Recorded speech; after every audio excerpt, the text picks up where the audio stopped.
Hi, Jeremy Cordeaux in the Court of Public Opinion. I'm just on air here to let you know that we'll be live streaming the Court of Public Opinion every Friday between 9 o'clock and 12 on jeremycordeaux.com. Please join us. We'd love to have you. Davo, Tom and Callum here for the podcast. So we've got some exclusive content. And Davo, this is all news to you as well. Mm-hmm. But when me and Callum went to the river over the weekend... River boys. Yeah. Blood, sand and surf. Woo! Yeah, hardcore. Well, we discovered a new game. It became a drinking game, but it was called My Vagina. Okay. And basically you work your way through A to Z in the alphabet and you go... For example, my vagina is atrocious or something like that. And then you can move on to B and you see if you can get all the way through to Z. Yeah, and of course, the drinking game sort of aspect comes into the fact of if you repeat the same word twice or if you take really long to say an answer.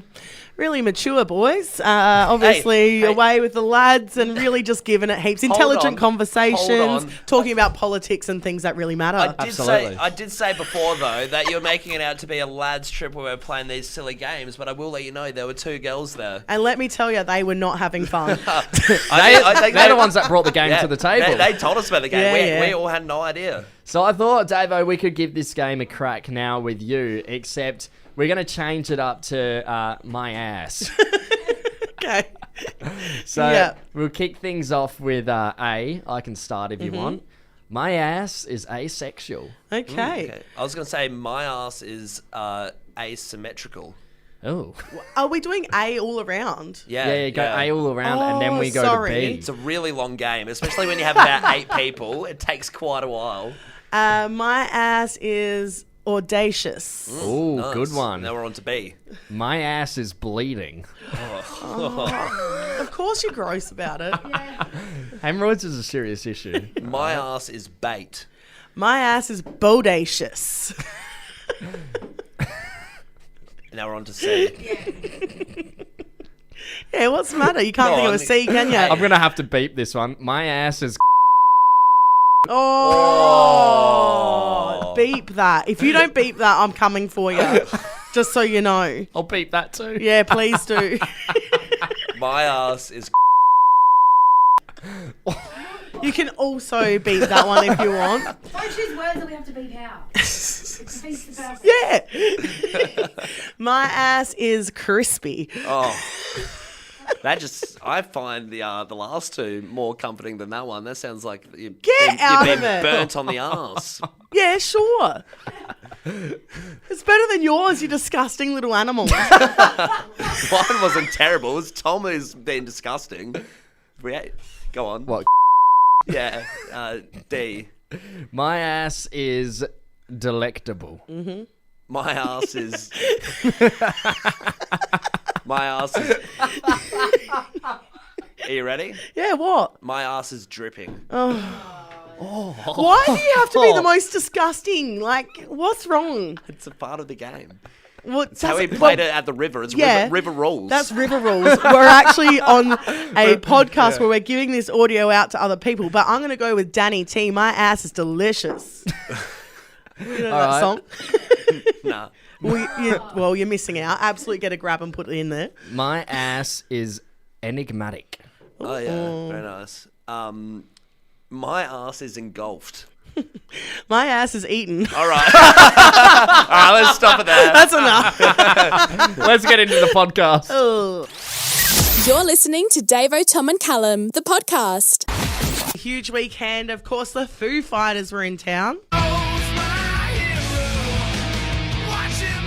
Oh, mate, I absolutely went nuts on Saturday at the Cooper Stadium. Hey, one of the great bands to come to Adelaide. It would be very cool. Saw heaps of videos. It was packed out at Cooper Stadium. Looked like a really good venue for it. Can I say, I actually really rated Cooper Stadium as a venue. I feel like it was just the right size for a stadium. It wasn't overly large, like Adelaide Oval. Yeah. And so the sound quality was good. Everyone could get a good view of it. It was fantastic. And everything was close by. It was great. Yeah, me and Callum were actually talking about it, and I said, I don't think I've ever seen an artist go to Cooper's Stadium. It's either Adelaide Oval or Entertainment Centre. Well, I heard apparently the last time they were there, they went there as well, but I'm not too sure. Yeah, right. okay. I was going to say, it seems really up Dave Grohl's alley to go to Cooper's Stadium, named after the beer, you know. True. There was plenty of that going around, let me tell you. Well, of course, when a big band comes to town, especially in Adelaide, they can sort of skulk around and no one can find them, really. Yeah. Because no one is really pestering celebrities here. No one expects to see celebrities here, right? Nah. You just think, oh, yeah, but that's not going to happen. Of course. Well, on Friday night, apparently, Dave Grohl was hanging out right here on Rundle Street at your favourite pub, the Exeter. Yes. Yeah, he was. Now, what is crazy about this as well, Tom, is that we went to the Exeter and we tried to get upstairs where he was. Yeah, so I asked if we could go upstairs, and I got told no, there's a private function on up there. And then checking that, I'm still in like the work group chat, and checking it the next day, hearing that the reason the private function was just the Foo Fighters were up there. And I was like, why wouldn't you let me up? I would have passed away. Oh, even if they just said, hey, you can pretend you work here for, 10 minutes. Yeah, I'll do a glasses shift. Just to ask if you guys are done with your drinks upstairs. But, obviously they kept it a little bit secret because they don't want people, scaling the building. Well, it's actually a little fun fact. So the last time they were here in Adelaide, they went to the Exeter as well. Oh, what were we doing, mate? I would have barged my way up those stairs. I don't think that security guard would have been able to sort me out, let me tell you. Get the nunchucks out. But yeah, very exciting stuff when you see a celebrity out in the wild. Yeah, absolutely. I mean, there was also another time, like years back at the Exeter, where Nick Cave went there and just sat at the front bar. Another one you would have absolutely lost your mind over. Absolutely. Hey, we're going to open up the phone lines here. Where'd you bump into the celebrity? I have a niche one. Adelaide Airport, Monica from Play School. Right. Oh, really? At the airport. When I was a kid, and my sister took me up to speak to her, and I couldn't say a word because I was nervous. Yeah, nuts. I shared the same gym as Daniel Radcliffe while he was here in Adelaide for a while, and got to talking to him a few times. Nicest guy ever. Remembered my name on one occasion. Yeah, that's insane. Yeah. Yeah, apparently he's really good with fans and just, remembering names and being super polite and nice. So, I mean, all the same level, obviously, Daniel Radcliffe, Dave Grohl, and Monica from Play School. If no big or not too small, you let us know. Jeez, I was going to say my next one was Matt Preston at IKEA. Hey, we're going to jump straight into the calls. We're going to Onka Paringa. We got Jess on the line. Jess, what celebrity did you bump into? Tony Modra on the Nullarbor at a pub. Modra! Jeez, look out. How was that? How did that go down? Oh, he was absolutely lovely. Came and sat and had dinner with us all night. Oh, great. Yeah, right. So he put the Drinks with charm Dad. on. Yeah. No doubt he's quite merry. Yeah. Yeah, so Jess, Yeah, he was a champion. you're a Crow supporter then, Jess? My father was, yeah. Yeah, there you go. I mean, Godra, one of the absolute icons of that football club. So that's a pretty cool one. We're going to go to Chris in Hillbank. Chris, who'd you run into?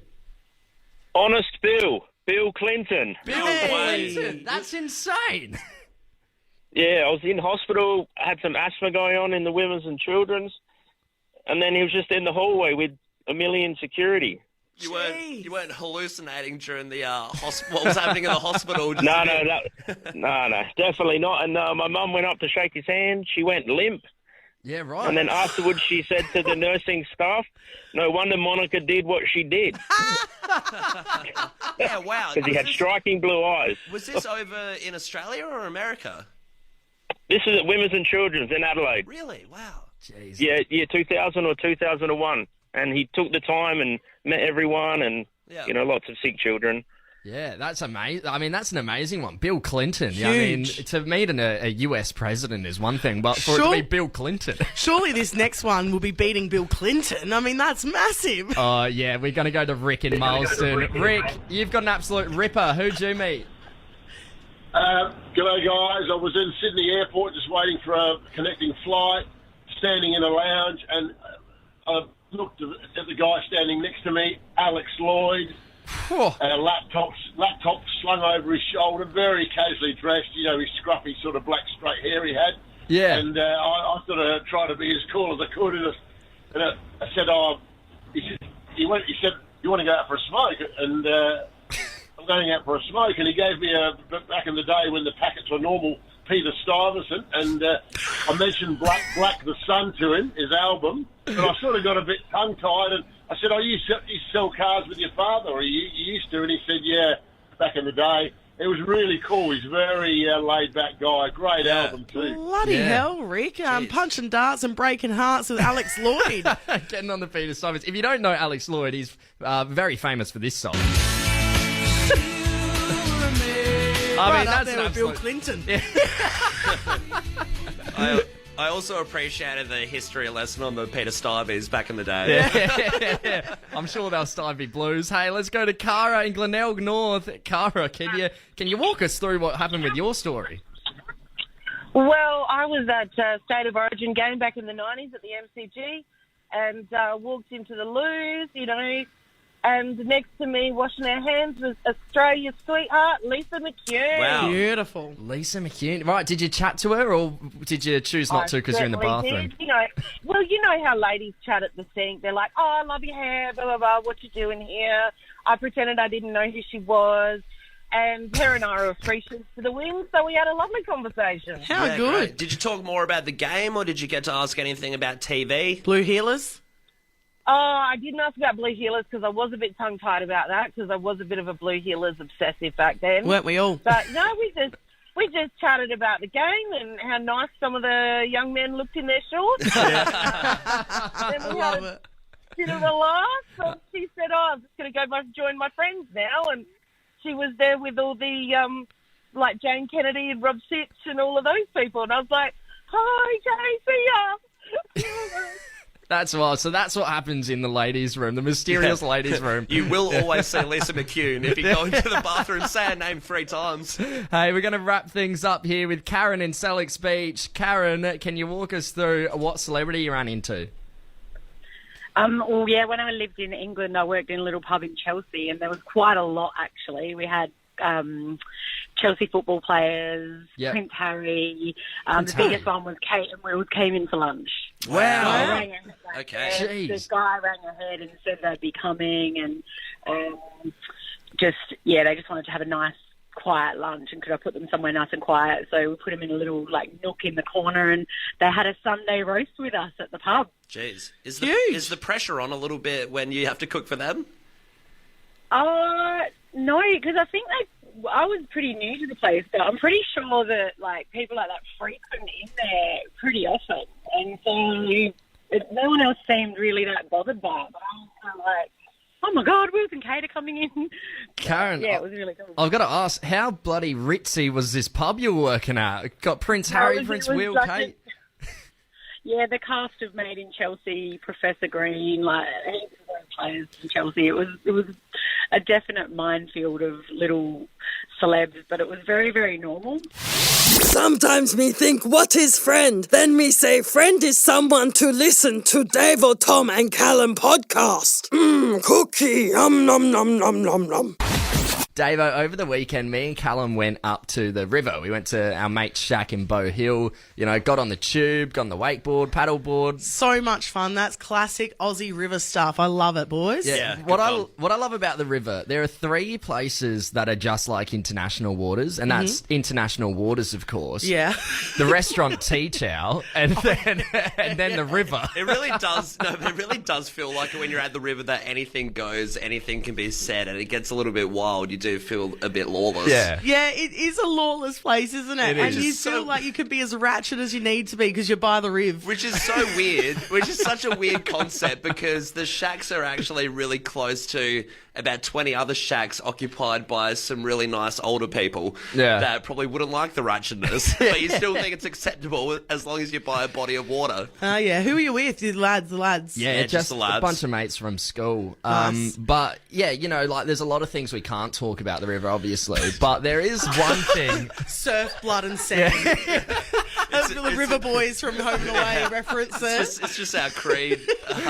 Some things will just go under the radar. Sorry, Davey, you had to be there. You have to get the tattoo.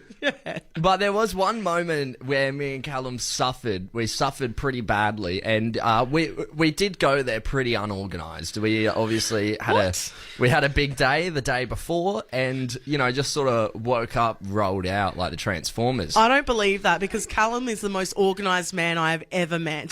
I was more organised than me. Tom. Yeah, I was the one who said... his mum helped him out. I know, she wasn't home.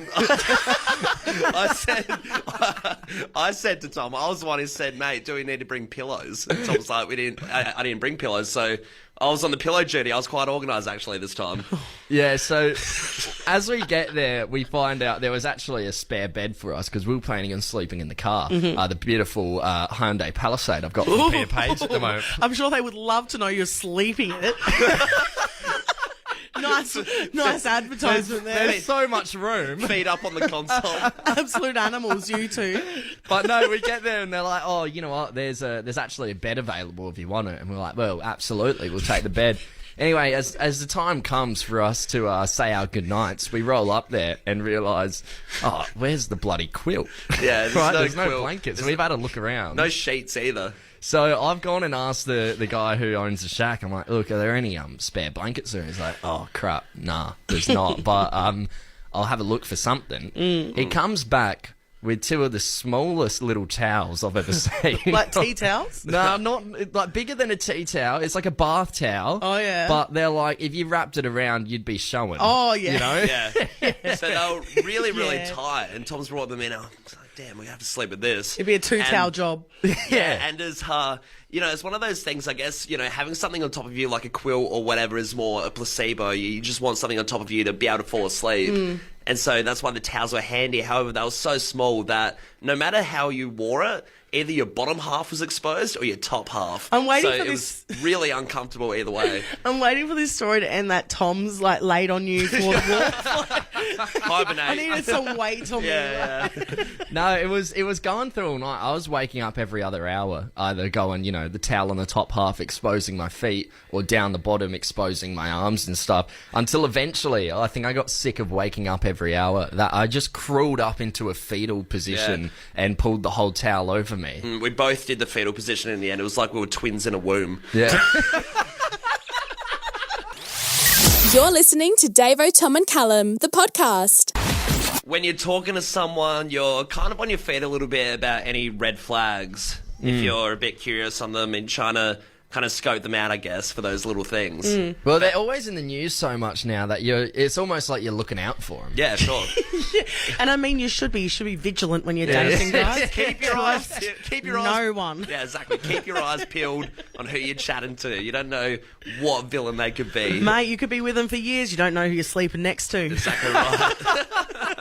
But, some of those red flags, they do seem a little bit petty sometimes, and you get in your head a little bit about whether you're being pedantic, if they're actually, a bit small, if it's worth worrying about, but, they kind of trigger you in some sort of way. I feel like you've come across a red flag recently. I have. And, I guess it's up for the discussion of if it's an important thing or not. I think it's a bit out there. Yeah. I think it's a very big red flag, but some people will be like, hey, Callum, you're being a bit pedantic. Let it go. Lay it on us. All right, so chatting to this girl. And nice. Yeah. Fist bump over the table. Yeah. She tells me the other day, she's like, we're talking about movies, and Batman comes up, and she says, hey, I think The Dark Knight with Heath Ledger, I think Heath Ledger is overrated in that movie. What? And I don't think it was very good.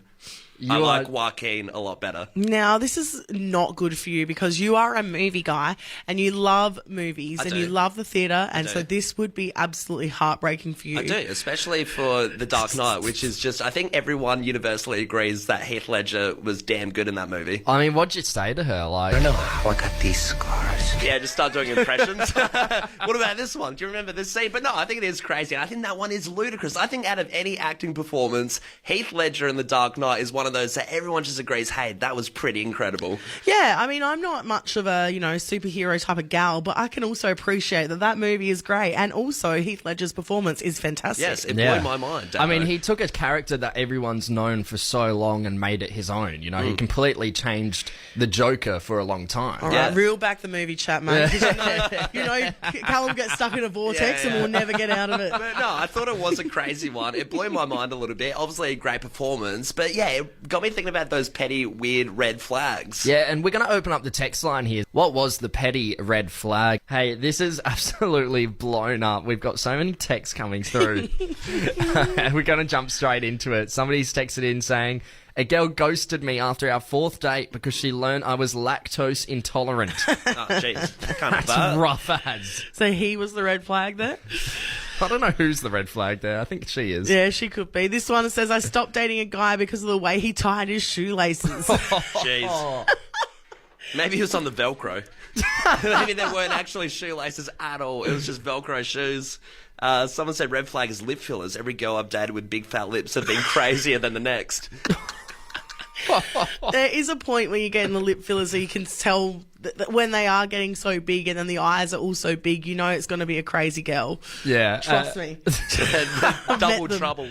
Another text here. My partner hates movies, so he can only ever watch TV shows together, but nothing I like. All just crappy reality TV or boring drama. Not even the good kind. I'm working on it. See, that sounds like a huge red flag, worse than the Heath Ledger Joker, because you're not... You can't even watch Heath Ledger's Joker. You're not even just saying, it's overrated. You just can't even watch the movie at all, full stop. I love this one. It says, went on a few dates with a bloke who wanted me to ring up the Chinese takeaway shop because he didn't like talking on the phones to people. I reckon that's on the bigger side of the red flags, to be fair. I don't think that's petty. She continued by saying that was the last meal we had together.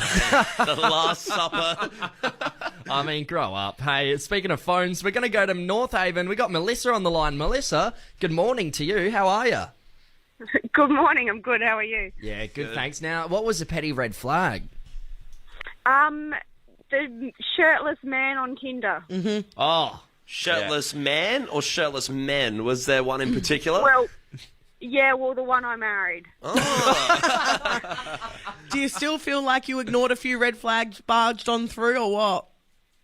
No, I did not ignore red flags. I actually took it wrong from the get-go. It was just into fitness. Oh, okay, right, okay. Yeah. So you managed to change him, or...? Does that mean you're now into fitness too? So. I am actually, yes. Oh, right. He's changed you, Melissa. Oh, God. Petty red flags. We're going to move over to Holden Hill with Justin. Justin, what was the red flag, mate? She didn't like schnitzels. Oh, yeah, that's insane. That is a tough one. What I'm lost for words. Me too. She wasn't was she a vegetable?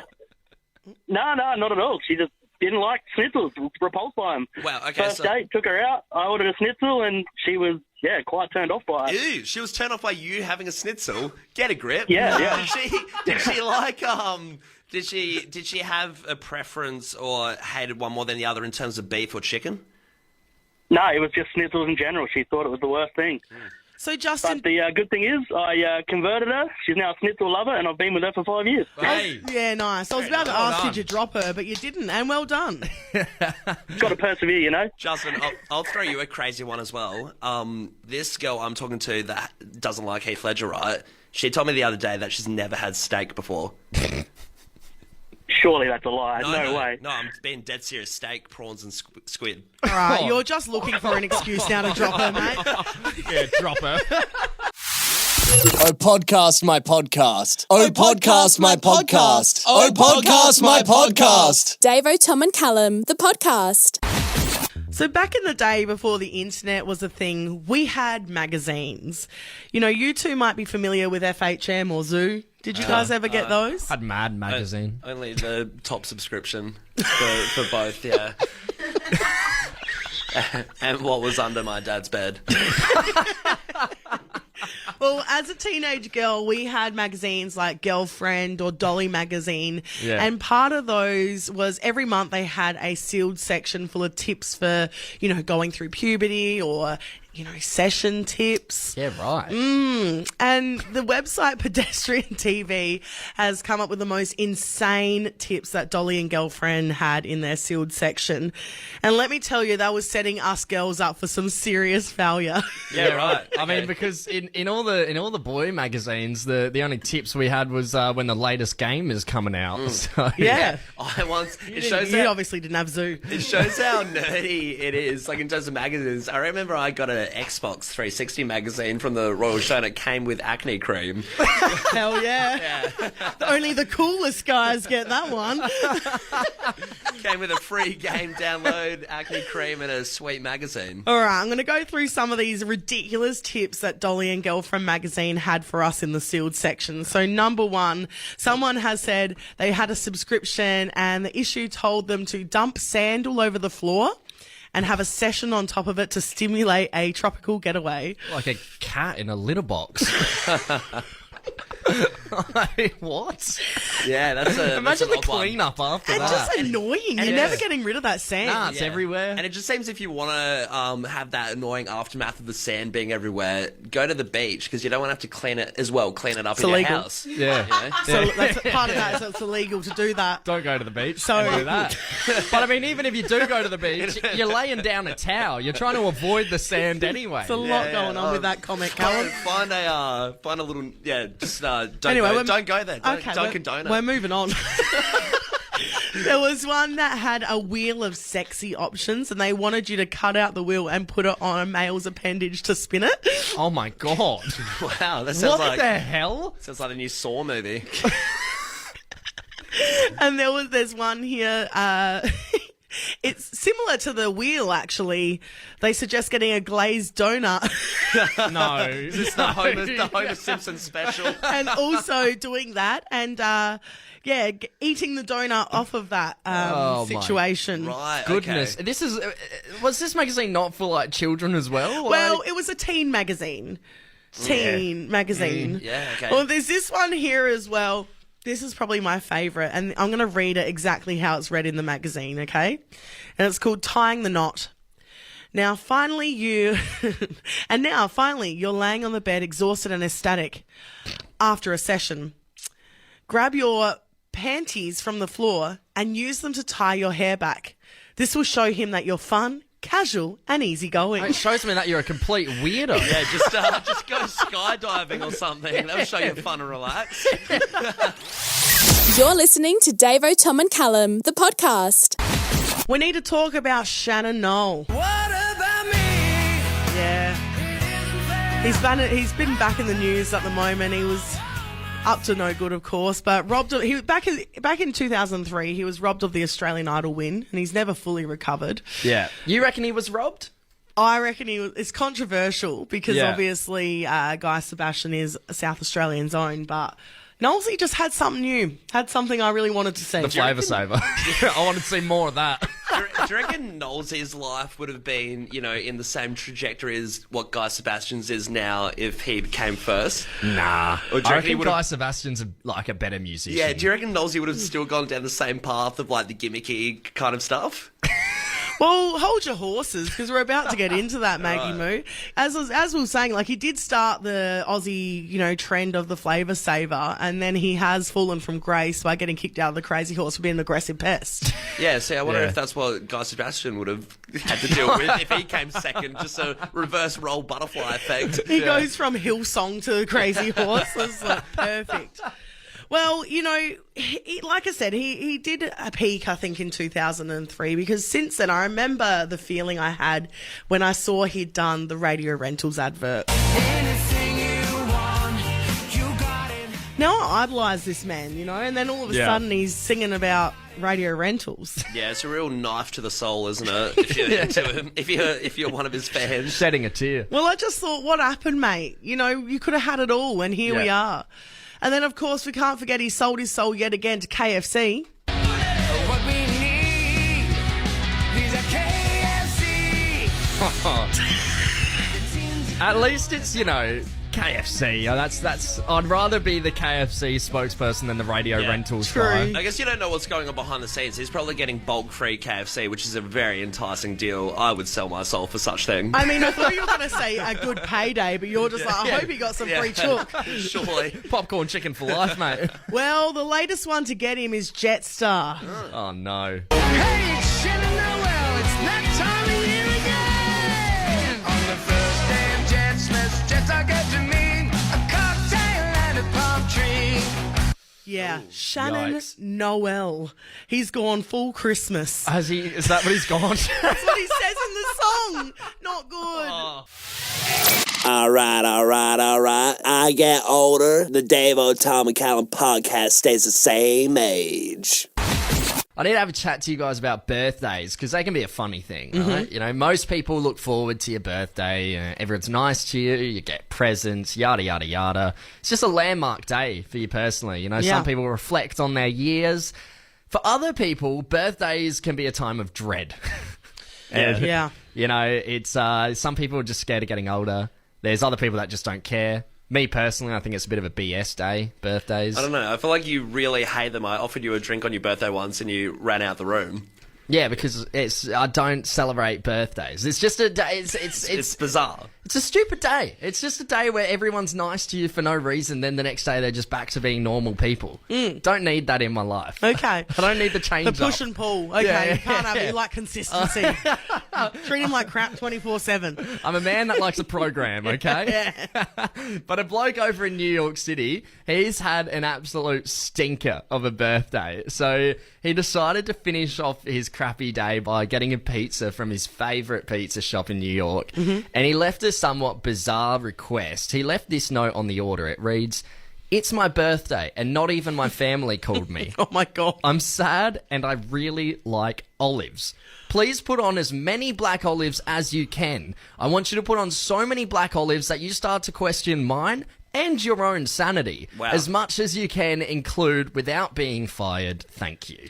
This is a cry for help. I think I wonder. I mean, I would question his sanity, and I also would wonder: does he really like olives this much, or is he in some sort of, is he gone crazy? Yeah. He hates olives and he's just trying to punish himself. But no, the pizza then arrives, right?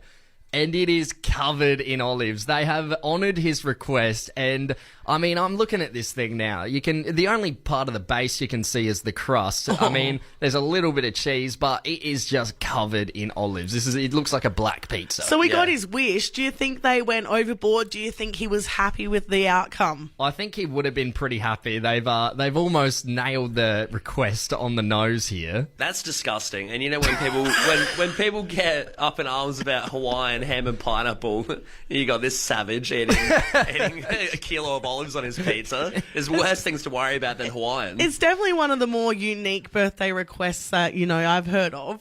Yeah, well, for sure. I've learned in the past that sometimes if you do leave a pretty random, weird request, places will honour it. And it was a few years back, and me and my friend were like, let's get something for dinner. Let's order out. We'll buy Prospects. So we're like, let's go to Sunny's shop on Prospects Road, you know, before it unfortunately burnt down. I believe they are rebuilding now. But I ordered it, and I don't know. We were just having a bit of fun mucking around, and I'm like, I'm going to try and leave the weirdest request I can think of and see if they do it. And so I said, can you please make a drawing of a righteous wizard on the bag? That would be much appreciated. As the bag gets dropped off, I look at it, and there is a bloody wizard drawing. It's the most amazing drawing I've ever seen. Across this whole bag, this wizard fighting over this city. And I was like, this is wild. I want to do this more often. It's a bit of fun. Yeah, they're just like, oh, thank God that person's not asking for extra olives again. Their wizard is so much easier. There you go, Adelaide. Try and leave the most bizarre requests next time you order food and see if they do it. You're listening to Davo, Tom and Callum, the podcast. There's been a pretty interesting list that has come out to say a whole rounded vote on the most annoying TV and movie characters. Yeah, right. So, most annoying, most hated, same sort of Most thing. annoying, most hated, just the ones that really gripe people, and it has been voted in quite a large survey on the internet, and this big article's come out to, say which ones are the most disliked. See, I mean, I think that TV shows sort of need that light and shade, though, people that you do hate and people that you do love, or else it's not going to be entertaining, is it? Definitely, and I feel like I agree, but some of the people on the list, you also think, I wonder if it was unnecessary to even have them in there. Like, maybe they just pushed the envelope a little too far, and they're so unlikable that maybe, it was just not needed. Yeah. So starting off on the list, not a case for this one. I think very needed, obviously, for the movie, but Hannibal Lecter was number 5. Hello, Clarice. Yeah. Do they give a reason as to why he's so hated? Yeah, just being a bit conniving, a bit creepy, the way he talks to Clarice and stuff. Just someone, impolite. He's really impolite. When he orders his fava beans, he never says please and thank you. When he escapes the prison, there's a few reasons why you could hate him, I guess. Yeah. I mean, but where would that movie be without him? Yeah, exactly. That's what I mean. I think he is a very necessary... Buffalo Bill was not strong enough to carry that movie. Exactly. And honestly, between the two of them, I dislike Buffalo Bill a hell of a lot more. Buffalo Bill's a lot weirder when he's dancing, singing in Goodbye Horses. Yeah, Well, definitely. lotion on the... Yeah, I won't do it, but yeah. Number 4, this one's quite interesting, and I think you'll have an opinion about it, Davo, because it comes from one of your favourite TV shows, Rachel Berry from Glee. You might laugh because every time I sign my name, I put a gold star after it, but it's a metaphor. And metaphors are important. My gold stars are a metaphor for me being a star. So yeah, I know the words. Pretty much That's says sad. says for this one that she's just a bit single-minded, has a pursuit for happiness, and just doesn't think about others. I mean, Rachel sucks in that show. No, don't you dare. She's a That bit- show is nothing without Rachel Berry. And she has a voice of a goddamn angel. She's a bit annoying. So she's number 4, Davo. Worse than Hannibal Lecter. Someone who is a notorious killer. She is annoying. She's out for herself. Yeah, but she's determined and she's got ambition and she's going to be a star. And she does make it in the end. There you go, spoilers. Now we're getting into the territory of the top 3 of those characters where, hey, maybe they just shouldn't have been in it at all. This one could be a bit controversial, but Scrappy-Doo from Scooby-Doo. Absolutely. Scrappy-Doo! Ghosts don't stand a chance with me. Let me at him. Rock him. Suck him. High-pitched and annoying is the general consensus on the bloke. I mean, even back in the old cartoons, no one liked Scrappy when he came around. I don't know why they added him in. It was unnecessary. Scooby was holding in the fort by himself just fine. Scooby was doing a great job. I mean, the only other dog that I liked into the Scooby-Doo universe was Scooby-Dum, his cousin. Is there another one? Yeah, he's funny. Yeah, he's funny as. No, Scrappy-Doo You would really... relate. Oh, yeah. Would I? So his shots fired this morning. You came for Rachel Berry. I come for you. Next one, Davo. Jar Jar Binks. Missa called Jar Jar Binks. Missa, your humble servant. We don't need to say anything about that. That's annoying as. let's Keep just going. move So on. that's an interesting one with Jar Jar Binks, though. That when Phantom Menace came out, apparently that was everyone's big gripe. A lot of people did like it, but they thought, "Geez, I really, really hate this CGI weird alien that just wasn't necessary for it." It wasn't necessary. They didn't need to add in Jar Jar. As a child, I did like him though. I'm not gonna lie. Yeah, I think as a kid I did, but it's funny that the two movies after though, Attack of the Clones and Revenge of the Sith, he was in there in little droplets, so they still kept him around, but they knew everyone really hated the bloke. I mean, we did ask to move on, but you had facts. Yeah, well, it's interesting. It's an interesting little Star Wars fact there. Number 1 though, can you guess what show this could be from? Huge show, Game of Thrones, King Joffrey. Tell me, which do you favour? Your fingers or your tongue? I have never seen Game of Thrones. I've never actually seen Game of Thrones, but that quote disturbed me. Yeah. I can see why the guy might be a little bit disliked. I also haven't seen Game of Thrones, but I do know who Joffrey is, and he does just look like a little weasel. Well, he just seems like a petulant kid. Like, he's just a bit naggy, bit annoying. What did he say? Tell me, which do you favour? Your fingers or your tongue? Well, which do you favour? It sounded really weird. I feel like that's a really You got weird your tongue, right? choice of a quote, right? You just got your tongue. Why would Depends who it is. Hi, Jeremy Cordo in the Court of Public Opinion. I'm just on air here to let you know that we'll be live streaming the Court of Public Opinion every Friday between 9 o'clock and 12 on jeremycordo.com. Please join us. We'd love to have you.